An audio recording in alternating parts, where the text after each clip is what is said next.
ومن يضلله فلا هادي له وأشهد أن لا إله إلا الله وحده لا شريك له وأشهد أن سيدنا مولانا محمدا عبده ورسوله أما بعد فأعوذ بالله من الشيطان الرجيم بسم الله الرحمن الرحيم يا أيها الذين آمنوا اتقوا الله وكونوا مع الصادقين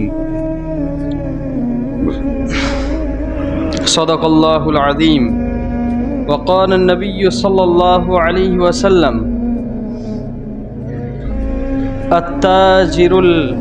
التاجر الصادق الأمين مع النبيين والصديقين والشهداء وقال النبي صلى الله عليه وسلم التجار يحشرون يوم القيامة فجارا إلا من اتقى وبر وصدق أو كما قال عليه الصلاة والسلام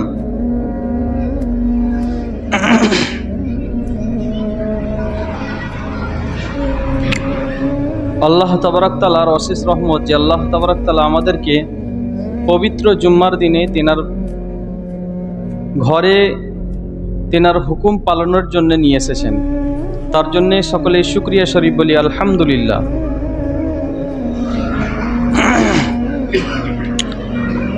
হুজুরে পাক সাল্লাল্লাহু আলাইহি ওয়াসাল্লাম বলছেন, আত-তাজিরুস সাদিকুল আমিন মা'আস সিদ্দিকিন মা'আন নাবিয়্যিন ওয়াস সিদ্দিকিন ওয়াশ শুহাদা। একজন সত্য আমানতদার ব্যবসায়ী কিয়ামতের দিন নবীদের সাথে হাসর হবে, অথবা সিদ্দিকিনদের সাথে হাসর হবে, অথবা শহীদদের সাথে হাসর হবে। ইসলামের মধ্যে একটা ব্যবসায়ী সে সত্যভাবে যদি ব্যবসা করে তার মর্যাদা এত বলা হয়েছে। একটা ব্যবসায়ী, নামাজের ফজিলত, রোজার ফজিলত তো আমরা অনেক শুনেছি, হজ করলে কি ফজিলত আছে, কিন্তু একজন ব্যবসায়ী সে সৎভাবে আমানতদারির সাথে ব্যবসা করবে, তার জন্য আল্লাহ রসুল বলছে তার হাসর হবে নবীদের সাথে, তার হাসর হবে সুহাদাদের সাথে, শহীদদের সাথে, তার হাসর হবে সিদ্দিকিনদের সাথে। আরো এক হাদিসের মধ্যে বলছে আল্লাহ রসুল, ইন্নাত তাজিরা ইউহশারুনা ইয়াউমাল কিয়ামাতি ফুজ্জারান, যে ব্যবসায়ীদেরকে তোলা হবে সব থেকে বড় গুনাহগারদের সাথে। ভাই, দুটো হাদিস তো আলাদা হয়ে গেল না? একটা হাদিসের মধ্যে আছে যে ব্যবসায়ীদেরকে তোলা হবে কাদের সাথে? নবীদের সাথে। আর দ্বিতীয় হাদিসে আল্লাহ রাসূল কি বলছে? ইন্নাত তাজিরা ইউহশারুনা ইয়াউমাল কিয়ামাতি ফুজ্জারান, যে ব্যবসায়ীদেরকে তোলা হবে সব থেকে বড় গুনাহগারদের সাথে। তারপরে আল্লাহ রাসূল বলছে ইল্লা মান ইত্তাকা ওয়া বাররা ওয়া সাদ্দাকা, হ্যাঁ, ওই সমস্ত ব্যবসায়ী বাদ যাবে। কারা? যারা তাকওয়া অবলম্বন করেছে, ওয়াবাররা নেক কাজ করেছে, সৎভাবে ব্যবসা করেছে, ওয়াসাদ্দাকা এবং সত্যর সাথে ব্যবসা করেছে, তারা কিন্তু গুনাহগারদের সাথে দাঁড়াবে না। অর্থাৎ ইসলাম শুধু মানুষের চিন্তা ভাবনাকে চেঞ্জ করতে চায়, মানুষের কি নিয়তকে চেঞ্জ করতে চাই।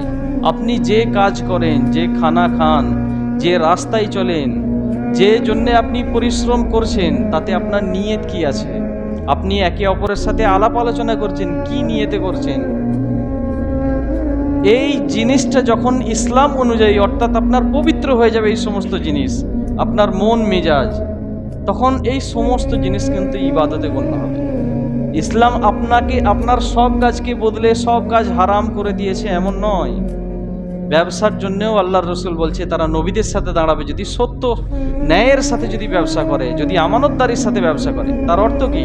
আমি ব্যবসা করতে পারবো, কিন্তু আমার ব্যবসার মধ্যে সত্যতা থাকতে হবে, আমার ব্যবসার মধ্যে আমানতদারি থাকতে হবে, তাহলে আমার মর্যাদা অনেক বেশি। ইসলাম ব্যবসাতে মানা করে নাই, ইনকামে মানা করে নাই। তো অর্থাৎ আমার চিন্তাধারা, আমার মানসিকতা চেঞ্জ করতে হবে। আজকে গত সপ্তাহে আমি মিথ্যার কয়েকটা ভাগ বলছিলাম। যে সত্যতা সব থেকে বড় জিনিস, যার জন্য আল্লাহ বলছেন ইয়া আইয়ুহাল্লাযীনা আমানু, হে ঈমানওয়ালা, ইত্তাকুল্লাহ, আল্লাহকে ভয় করো। তারপরে বলছে ওয়াকুনু মা'আস সাদিকিন, সত্য ব্যক্তিদের সঙ্গ অবলম্বন করো, তাদের সাথে থাকো, যারা সৎ তাদের সঙ্গ অবলম্বন করো। আর এর জন্যে আমাদেরকে যারা উলামায়ে কেরাম আছে তাদের সংস্পর্শে থাকতে হবে। যারা সৎ আমার মনে হয় সমাজের মধ্যে, তাদের সাথ ধরতে হবে। শুধু আলেমরাই সৎ বলে এমন নয়, আলেমদের মধ্যেও মিথ্যা আছে। তো আমি জানি যে একজন ব্যক্তি সত্য, তো তার সাথ আমাকে অবলম্বন করতে হবে। যে এমন ব্যক্তি যে মিথ্যা বলে, তার সাথ ছাড়তে হবে। আমার নিজের কালচার থেকে মিথ্যাকে বের করতে হবে। এমনকি আজকের জামানায় মিথ্যা বলা গোনা মনে করে না মানুষ, মিথ্যা কোনো কিছু করা গোনা মনে করে না। হালাকি আইয়ামে জাহিলিয়াতের সময়, আইয়ামে জাহিলিয়াত অর্থাৎ হুজুরের আসার পূর্বে যে কাফেররা ছিল, তারাও মিথ্যাকে মিথ্যা বলে অন্যায় মনে করত। হুজুরে পাক সাল্লাল্লাহু আলাইহি ওয়াসাল্লাম যখন চিঠি লিখতেন বাদশাদের নামে ইসলামের দাওয়াতের জন্যে, তো এই চিঠি লিখলেন এক বাদশার কাছে, রোমের বাদশার কাছে।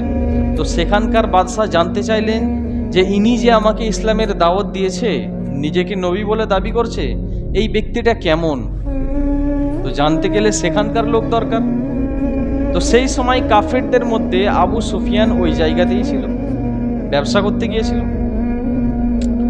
তো আবু সুফিয়ানকে জানতে পারা গেল ওইখানের ব্যক্তি, ওই হিসেবে ডাকা হয়েছে যে হুজুরের বিষয়ে জানা। তো ওনাকে প্রশ্ন করা হলো যে এই ব্যক্তি কেমন, মোহাম্মদ যিনি জেনার নাম সাল্লাল্লাহু আলাইহি ওয়াসাল্লাম, ওই ব্যক্তি কেমন বংশধর থেকে উনি এসেছেন, ওনার বংশ পরম্পরা কেমন, খুব উচ্চ র্যাঙ্কের না খুব নিচু জাতির, তিনি কি আদেশ দেন, তেনার সঙ্গী কারা, তেনাদের সাথে যদি তোমার লড়াই হয় তো কারা জেতে। তো যখন এই সমস্ত প্রশ্ন করেছে আবু সুফিয়ান, উনি বলছে আমরা তখন হুজুরে পাক সাল্লাল্লাহু আলাইহি ওয়াসাল্লামের ঘোর বিরোধী। আমার মনে ইচ্ছা জেগেছিল যে হয় এমন কিছু কথা বলে হুজুরের বিষয়ে খারাপ ধারণা তার অন্তরে এসে যাবে, এমন কিছু বলে দিই।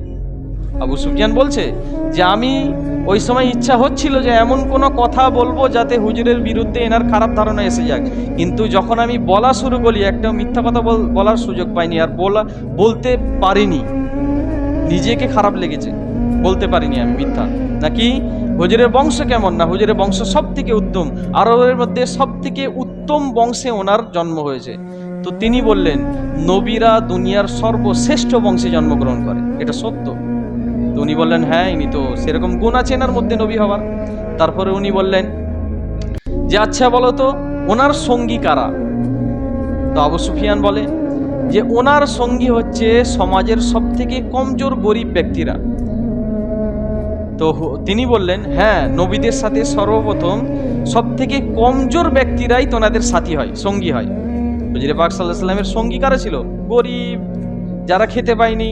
আসহাবে সুফফা কারা ছিল? যাদের খোরাক ছিল হুজুরের কাছে যেগুলো সদকা আসতো সেগুলো আসহাবে সুফফাকে খেতে দিত। তো হুজুরের সঙ্গীও গরিব ছিল।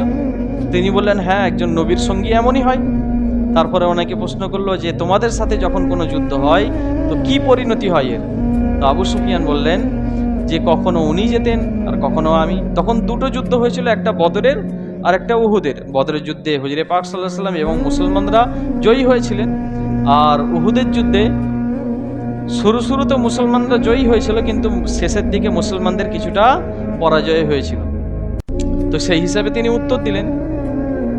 তো বলার অর্থ হচ্ছে এটা একজন কাফের যিনি চাইতেন যে নবী সাল্লাল্লাহু আলাইহি সাল্লামের বংশ বিস্তার বা এইসব বিষয়ে আমি কিছু মিথ্যা বলে তেনার ইসলামী দাওয়াত যাতে রুকে যায় সেরকম কথা বলে দিই, কিন্তু তিনি বললেন আমি সেই সময় কাফের হয়েও আমি তেনার বিরুদ্ধে বলতে পারিনি, আজ আমি মুসলমান হয়ে কিভাবে মিথ্যা বলবো, তাই না? যেমন আজকে আমাদের কেউ কারোর বিষয়ে পরিচয় জানতে গেলে না খুব দু একবার দেখেছি, তার বিষয়ে বলে দিই হ্যাঁ লোকটা খুব ভালো, তাই না? হালাকি হযরত উমর রাদিয়াল্লাহু আনহুর সামনে এরকম দু ব্যক্তি কথা বলছে। হযরত উমর রাদিয়াল্লাহু আনহু দেখলেন তারা দুজন ব্যক্তি অপর এক ব্যক্তির জন্য কথা বলছে, আর জিজ্ঞেস করছে ওই ব্যক্তিটা কেমন। তো তিনি বললেন হ্যাঁ ওই ব্যক্তিটা খুব ভালো। তো হযরত উমর খুব রেগে গিয়ে তাদেরকে বললেন তুমি কি করে জানলে সে ভালো? সে কি তোমার সাথে সফর করেছে? অথবা তার সাথে তুমি লেনদেন করেছো, তুমি কি করে জানলে? অর্থাৎ মানুষ চেনার দুটো রাস্তা আছে, হয় তার সাথে আপনার সময় কেটেছে, অথবা আপনি তার সাথে কোনো লেনদেন করেছে, সে সত্যতার সাথে করলে আপনি জানতে পারবেন সে ভালো। আর যদি এই দুটো হয়নি, তাহলে আপনার জানার কোনো পদ্ধতি নেই ওই ব্যক্তিটাকে। আপনি এতটুকু বলতে পারেন যে ওই ব্যক্তিটা মসজিদে এসে আমি নামাজ পড়তে দেখেছি, যতটুকু দেখেছেন। কিন্তু আমরা কি বলে দিই, হ্যাঁ ওই ব্যক্তিটা খুব ভালো। না, এরকম বলা যতক্ষণ না পর্যন্ত আমার সাথে তার পরিপূর্ণ কানেক্টেড থাকে আর পরিপূর্ণ তার জানি, এই বিষয়ে সার্টিফিকেট দেওয়ার আমার ক্ষমতা নেই। আমি বলতে পারি আমার মনে তাকে ভালো লাগে, কিন্তু এইরকমভাবে বলা যে ওই ব্যক্তিটি ভালো, হযরত উমর রাদিয়াল্লাহু আনহু বলছেন না, এমনভাবে বলো না, বরং যতটুকু তুমি জানো ততটুকু বলো। আসল অর্থ হচ্ছে কারোর নামে বেরিয়ে বলা বা মিথ্যা বলা সমাজ থেকে পবিত্র করা, এই জিনিসটার বিষয়। আজকে আমাদের যেমন সৈয়দ বংশ আছে দুনিয়াতে, অনেকজন আছে যারা প্রফেসর ডিগ্রি নেয়নি, নিজেকে প্রফেসর বলে প্রকাশ করে, অনেকজন মৌলানা লিখে দেয়, অনেকজন মুফতি লিখে দেয়। আমাদের জলসাতে যেখানে নাম লেখা হয় বা নাম নেওয়া হয়, তাতে এগুলো কি মিথ্যা নয়? এগুলো কি মিথ্যার মধ্যে পড়ে না? যে একজন আলেমের নাম, সে যতটা ডিগ্রি নিয়েছে ততটা বলা, আর সেখানে যারা ওঠে তারা নিজেরাও এগুলো পরিষ্কার করে বলে দেয়নি যে এমনভাবে বলা অন্যায়। তাহলে বলা উচিত এগুলো যে আমার ডিগ্রি এতটা নয়। একজন বক্তা আসে, তার নামে দুনিয়ার যত ডিগ্রি সব লাগিয়ে দেওয়া হয়, কি না হাফেজ, কারি, মৌলানা, মুফতি, মুমতাজুল মুহাদ্দিসিন। মুমতাজুল মুহাদ্দিসিন কাকে বলে এখানে অর্ধেক লোক জানে না, অর্ধেক কি 90% লোক জানে না মুমতাজুল মুহাদ্দিসিন শব্দের অর্থ কি আর কাকে বলা হয়। হ্যাঁ, তারপরে শাইখুল হাদিস, এই সমস্ত শব্দ ব্যবহার করা হয় একটা বক্তার জন্যে। হালাকে অনেক বেশিরভাগ বক্তা এমন আছে যাদের পরিপূর্ণ মৌলানা ডিগ্রিও থাকে না, মিথ্যা ডিগ্রি থাকে। তো এই জিনিসগুলো কি মিথ্যার মধ্যে পড়ে না? তো সেই জন্য আল্লাহ রসুল বলছে এই মিথ্যার জন্য আল্লাহ তাআলা বলছেন সূরা তাওবার মধ্যে যে মিথ্যাকে ছেড়ে দাও আর সত্য লোকেদের সাথে থাকো। আর এই জন্য আল্লাহ রসুলও বলছেন যে না, তোমার আমানতদারি আর তোমার সত্যতা তোমার ব্যবসার মধ্যেও থাকবে, তাহলে তুমি আমার সাথে দাঁড়াবে। এই সত্যতা কোথায় থাকবে? তোমার ব্যবসার মধ্যেও থাকবে। ব্যবসা কোনো খারাপ জিনিস নয়। ব্যবসা, হালাকি ব্যবসা কিসের জন্য আমরা করি ভাই? ব্যবসা করলে কি বিশাল বড় ইবাদত হয়ে যাচ্ছে এমন কিছু না। ব্যবসা আমার পেটের জন্য হয়। ব্যবসা বাণিজ্য কিসের জন্য? আমরা আমার পেটের জন্য করি। কিন্তু তার বিষয়েও যদি এত বড় সুখবর থাকে, তাহলে তা থেকে আমরা পিছনে কেন থাকবো? তো সেই জন্যে ব্যবসার ভিতরেও আমার সত্যতা থাকতে হবে। আর এই বিষয়ে আল্লাহ তাআলা বলছেন ফাইদা কুজিয়াতিস সালাত ফান্তাশিরু ফিল আরদ ওয়াবতাগু মিন ফাজলিল্লাহ। সূরা জুমার মধ্যে বলছে, হে বান্দারা, যখন তোমরা নামাজ আদায় করে নেবে, অর্থাৎ যখন আল্লাহ তাআলার হুকুম পালন করে নেবে, ফান্তাশিরু ফিল আরদ, তো জমিনের মধ্যে নিজের ব্যবসা বাণিজ্যের জন্য ছড়িয়ে যাও, রুজি তালাশের জন্য ছড়িয়ে যাও। ফান্তাশিরু ফিল আরদ, আল্লাহ তাআলা মানা করছেন না রুজি ইনকামে, না, এই ইনকাম ফরজ। ইনকাম করা কি আমার উপরে ফরজ। আমার শরীরের হক আছে, সেই শরীরের হক আদায় করার জন্য আমাকে ইনকাম করতে হবে। আমার স্ত্রীর আমার উপরে হক আছে, তার জন্য আমাকে ইনকাম করতে হবে, এটা ফরজ, আপনাকে আদায় করতেই হবে, বসে তো হবে না। তো ফান্তাশিরু ফিল আরদ, আল্লাহ তাআলা এটাও বলছেন যে আমার হুকুমের পরে পরে নিজের দুনিয়াতে বেঁচে থাকার সামগ্রী তৈরির জন্য নিজে ব্যবসা বাণিজ্যে নামো। ওয়াবতাগু মিন ফাজলিল্লাহ, শুধু ব্যবসা বাণিজ্য নেমে যাবে আর সব আল্লাহকে ভুলে গিয়ে শুধু অতেই লেগে থাকবে না। এখানেও আল্লাহকে স্মরণ রাখো, আল্লাহর মেহেরবানি তালাশ করো। ওয়াবতাগু মিন ফাজলিল্লাহ, আল্লাহ তাআলার ফজল তালাশ করো। অর্থাৎ আমার ব্যবসা বাণিজ্যের মধ্যেও আল্লাহ তাআলার স্মরণের সাথে হবে, আল্লাহ তাআলার জিকিরের সাথে হবে।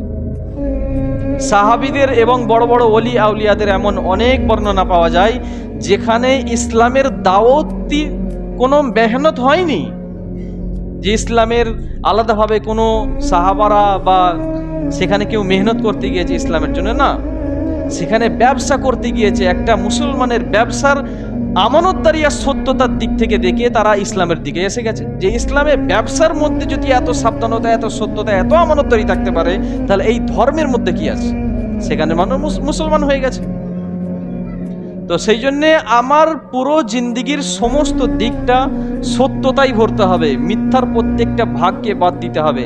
আজকে শুধু কথা বলাতেই মিথ্যা মনে করি না, এই যত কিছু আগের সপ্তাহ থেকে এই সপ্তাহে বললাম, এই সমস্ত কিছু এক একটা মিথ্যার ধাপ। এই সমস্ত কিছু আজকে বেশিরভাগ মেডিকেল যে স্টোর আছে, আমরা বলি কটা সত্যি সত্যি সার্টিফিকেট নিয়ে খোলা আছে, এটাকে মিথ্যা নয়? এটাও মিথ্যা। এটাকে ইসলাম সাপোর্ট করবে? এটা ইসলাম সাপোর্ট করবে না, এটা শরীয়ত সাপোর্ট করবে না আপনাকে। তো উদ্দেশ্য হচ্ছে আমার জিন্দিগিতে যতটা সম্ভব সেখানে আমাকে সত্য দাখিল করতে হবে, তাহলে আল্লাহর রসুল এবং আল্লাহ তাআলা খুশি হবেন, আর আমার ওই কাজটা ইবাদত বেনে যাবে। আমার ওই কাজটা কি বেনে যাবে? ইবাদত বেনে যাবে। ইবাদত অন্য কিছুই নয় যে আপনাকে বিশাল কিছু পাহাড় কেটে আনতে হবে, না, বিশাল বড় একটা পাহাড় ভেঙে নিয়ে আসতে হবে না, এর নাম ইবাদত নয়। আল্লাহর হুকুম 5 ওয়াক্ত আদায় করুন, দুনিয়াতে চলাফেরাতে সত্যতা অবলম্বন করুন, মানুষের সাথে ভালো ব্যবহার করুন, ব্যবসায়ে সত্যতা রাখুন, চলাফেরাতে সত্যতা রাখুন, এই তো, আর কিছু নয়। ব্যাস নিজের চিন্তা ভাবনাকে চেঞ্জ করতে হবে। অপরকে দেখলাম আমার সাথে কোনো খারাপ ব্যবহার আছে, কথা বলছে কারোর সাথে, খারাপ ধারণা। আল্লাহ রসুল বলছে জুন্নু বিল মুমিনিনা খায়রা, মানুষের উপরে ভালো ধারণা রাখো। মানুষের উপরে কি করবে? ভালো ধারণা রাখো। খারাপ ধারণা কোনো মুমিনের উপরে রাখা উচিত নয়। কিন্তু আমরা কোনো ব্যক্তির বিষয়ে, তার বিষয়ে জানার আগে কোনো কথা অপরের থেকে শুনতেও খারাপ মন্তব্য আর কারোর সামনে কথা বলতে গিয়ে বলে ফেলি। না, এগুলো থেকে বাঁচতে হবে, এগুলো থেকে হুজুর মানা করেছে, এগুলোর হিসাব হবে। আল্লাহ তাআলা তো সমস্ত কিছু শোনেন, সমস্ত কিছু জানেন। আজকে সূরা মুজাদালার কয়েকটা তাফসীর পড়ছিলাম, তার মধ্যে একে অপরের কানে ফিসফিস করে যেই কথা হয় সেই বিষয়ে আয়াত আসছিল।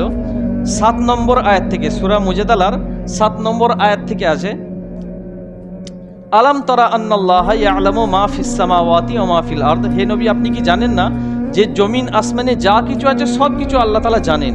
তার অর্থ আল্লাহ তাআলা আমরা যাই করছি সব কিছু জানেন, সর্বজ্ঞানী, সব কিছু জানেন, এ তো আমরাও জানি। তারপরে আল্লাহ বলছে যে তোমাদের মধ্যে কখনো 3 জন ব্যক্তি কোনো কথোপকথন করে, তার চতুর্থ ব্যক্তি আল্লাহ সেখানে মৌজুদ থাকে। কোনো 5 ব্যক্তি সেখানে কথা বলে, আল্লাহ ষষ্ঠম ব্যক্তি সেখানে হিসাবে থাকে। এর থেকে কম অথবা বেশি সেখানে যাই হোক, যতই ব্যক্তি থাক, আল্লাহ তাআলা সেই কথা শোনেন। আর এই আয়াতের অবতীর্ণ হয় ওই সময় যখন মুসলমান আর ইহুদির মধ্যে শান্তি চুক্তি ছিল। ইহুদি আর মুসলমানদের মধ্যে কি ছিল? শান্তি চুক্তি, যুদ্ধ বন্ধ ছিল, যুদ্ধবিরতি ছিল, শান্তি চুক্তি ছিল, সিজ ফায়ার। তো সেই সময় এই চুক্তির হওয়াতে ইহুদিরা মুসলমানদের কোনো কষ্ট দিতে পারছে না, তো কষ্ট দেওয়ার একটা রাস্তা বের করে, শোষা বের করে আনে। কি? যখনই কোনো মুসলমান দেখতো, তারা দুটো ইহুদি একসঙ্গে দাঁড়িয়ে ফিস ফিস ফিস ফিস করে মুসলমানদের দিকে আর চোখে তাকাতো আর ফিস ফিস ফিস করে কথা বলতো। তো একটা ব্যক্তি এরকম দেখে কষ্ট পাবে, আমার বিষয়ে কথা হচ্ছে, অন্তরে আঘাত লাগবে। তো আল্লাহ তাআলা মানা করলেন, না, যেখানেই 2 জন ব্যক্তি হোক, 3 জন ব্যক্তি হোক, 5 জন ব্যক্তি হোক, চাই কম হোক অথবা বেশি হোক, সেখানে আল্লাহ উপস্থিত থাকেন আর আল্লাহর হিসাব নেবেন। আল্লাহ তাআলা সব কিছু খবর রাখেন আর সব কিছু শোনেন। আল্লাহ তাআলা কোরআনে আয়াত অবতীর্ণ করলেন। তো কোনো ব্যক্তিকে আঘাত দেওয়ার জন্য এইরকম কাজ ইসলামে করতে মানা আছে। ভাই, ডাইরেক্ট করা তো দূরের কথা, কোনো ব্যক্তির দিকে চেয়ে এরকমভাবে ফিসফিস করবেন, এটাও করতে ইসলামে মানা করেছে। অর্থাৎ একটা মানুষের সম্মান মর্যাদাকে ইসলাম কত উঁচু পর্যায়ে নিয়ে গেছে, বুঝতে পারছেন বিষয়টা? ইসলামে বলে, ইসলামে তলোয়ার দালাই ফেরিয়েছে, অপরকে জবান হাত দ্বারা কষ্ট তো দূরের কথা, আপনি কোনো মুমিন ব্যক্তিকে কথা বলবেন, এখানেও আল্লাহ বলছে আমি মওজুদ আছি, তুমি কি বলছো? এখানেও আমি মওজুদ আছি, তুমি কি বলছো? তো একটা মানুষের মর্যাদাকে আল্লাহ এত কিমতি বানিয়েছে, একটা মুমিনকে। তো সেই জন্যে এই জিনিসগুলো খেয়াল রাখি। ইসলাম শুধু আমরা যেভাবে চলছি এ নয়, চেঞ্জ করি নিজের কালচারকে, নিজের পরিবেশকে, যতটা হবে নিজের মধ্যে চেষ্টা করি সত্যতা আনার, যতটা হবে চেষ্টা করি। আজ থেকে নিয়ত করি, যত কিছু আজকে আমরা শুনছি আর করছি, এইগুলোতে কিছুটা কিছুটা করে আমরা পরিবর্তন করবো। আস্তে আস্তে ইনশাল্লাহ সকলের মধ্যে পরিবর্তন আসবে। তো সেই জন্যে এই সমস্ত কিছু কাজের মধ্যে আমার সত্যতা আসতে হবে। কোনো মুসলমানকে কষ্ট দেওয়া যাবে না কোনো রকম ভাবে, বুঝে আসছে? তো আমরা এই সমস্ত জিনিসের উপর আমল করবো ইনশাল্লাহ। তো সেই জন্যে এই আর একটা হাদিস যেটা বলেছিলাম, ইন্নাত তুজ্জারা ইউহশারুনা ইয়াউমাল কিয়ামাতি ফুজ্জারান, যে ব্যবসায়ীদেরকে আবার সবথেকে গুনাহগারের কাতারে খাড়া করা হবে, এই ব্যবসায়ীরা আবার কারা? যাদের মধ্যে এই গুণগুলো থাকবে না, সত্যতা থাকবে না, আমানতদারি থাকবে না, আর আল্লাহ তাআলার ভয় থাকবে না, তাদেরকে খাড়া করা হবে, তাই না?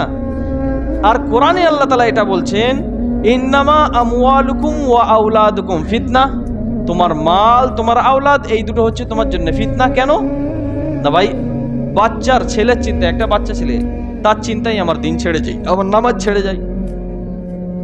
আমার মালের চিন্তায় যারা ব্যবসায়ীতে আল্লাহর হুকুমকে পিছনে ছেড়ে বেশি ব্যবসায় ঢুকে গেছে, তার অন্তর থেকেও দিন মিটে যাচ্ছে, তার অন্তর থেকেও দিন মিটে যাচ্ছে। তো আমি পরিপূর্ণ ব্যবসাতেও ঢুকতে পারবো না, আমার অন্তর আল্লাহর সাথে থাকবে, আর ব্যবসা আমার দুনিয়ার প্রয়োজন হিসাবে করতে হবে। পরিপূর্ণ মেহনতের সাথে ব্যবসা করেও অন্তর আল্লাহর সাথে লাগিয়ে রাখবে, আর নিয়ত থাকবে আমি করছি কিসের জন্য? ভাই আমার হক আছে, আমার স্ত্রীর হক আছে, পরিবারের হক আছে, সকলে ভারত পোষণ আদায় করবো, আর আল্লাহর রাস্তায় কিছু দেব, এই নিয়ত থাকবে। তো আমার এই ব্যবসাটাও কি হবে? ইবাদত হবে। আর যাদের মধ্যে এই নেকি আল্লাহ তাআলার স্মরণ থাকবে না, তাদের ব্যবসার বিষয়ে বলা হয়েছে ওই সমস্ত ব্যবসায়ীরা কোথায় দাঁড়াবে? সব থেকে বড় গুনাহগারদের কাতারে কিয়ামতের দিন দাঁড়িয়ে থাকবে, তারা সব থেকে বড় গুনাহগারদের। আর এই জন্যই আল্লাহ তাআলা বলছেন, লা তুলহিকুম আমওয়ালুকুম ওয়া আওলাদুকুম ফিতনা, যে তোমাদেরকে তোমার মাল আওলাদ যেন ফিতনার মধ্যে না ফেলে দেয়, অর্থাৎ আল্লাহ থেকে দূরে না সরিয়ে দেয়, আল্লাহর হুকুমকে পিছনে না ফেলে দেয়। সেই ব্যবসার উপরে আল্লাহ তাআলা এই কথা বলছে। তো আমরা চেষ্টা করবো ইনশাআল্লাহ। ওয়া আখিরু দাওয়ানা আলহামদুলিল্লাহি রাব্বিল আলামিন। সকলেই শূন্যতা দেয়।